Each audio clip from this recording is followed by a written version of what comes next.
BTR गोरोबथानि मोनसे दफा हिसाबै सनितपुर बिश्वनाथ आरो आसामनि गुबुन गुबुन जायगायाव थानाय फरेस्ट ओनसोलाव थानाय जोंनि मानसिफोरनि हानि मोनथायखौ होनायनि मोनसे दफा दङमोन।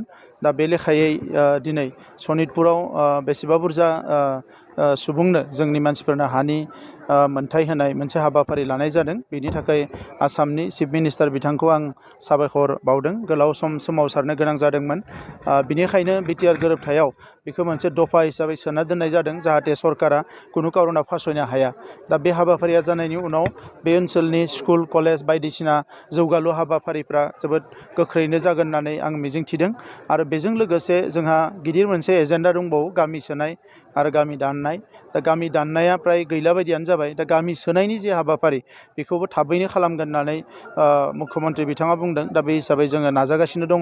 आं रायजो राजाफोरखौल' खावलायदों जे माखासे गोनो गोथो खोथाफोरखौ जाहाथे बायदिसिना समाव गोबाङानो बुङा, जायफ्रा बुजियो थिगानो दङ, जायफ्रा बुजिया बिथांमोना जाहाथे हारिनि आफादफोरजों रायज्लायनानै गावबा गावनि गेजेरावनो रायज्लायनानै बेखौ बुजिलायनो नाजायो। नाथाय गुलुं गुजुं खोथाफोरखौ बुंनानै एखमबा जोंनि गेजेरावबो गुलाय गुजाय लाबोयो आरो गुबुनफोरखौबो जोङो सांग्रां खालामनाय जायो। बेफोर बिथिंखौ जाहाथे नोजोर होयो।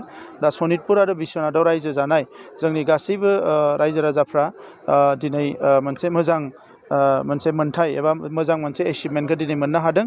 आं मिजिंथिदों बाखिखिनि जेंनाखौबो थाबैनो सुस्रांनो हागोन। दायो नैबे हानि जे फाटा राननाय बेयाव वाइल्ड लाइफ आरो फरेस्टनि खोथा फैगासिनो दङ। गोबां मानसिफ्रा बुंगासिनो बे समाव नोंथाङा मा बुङो? बे अरायसम थागोन, मानोना वाइल्ड लाइफ आरो फरेस्ट बे कनजारभेशन एक्ट दङ। बे हिसाबै बे ओनसोलाव माखासे मानसि थानो मोननाय मोनैनि खोथाफ्रा रोखा लिरनाय दङ। दा बे हिसाबै दिनै फरेस्ट डुवेलार्स एक्टखौ इमप्लिमेन्ट खालामनो बबेसिम हायो बेसिम बेखौ इमप्लिमेन्ट खालामगोन।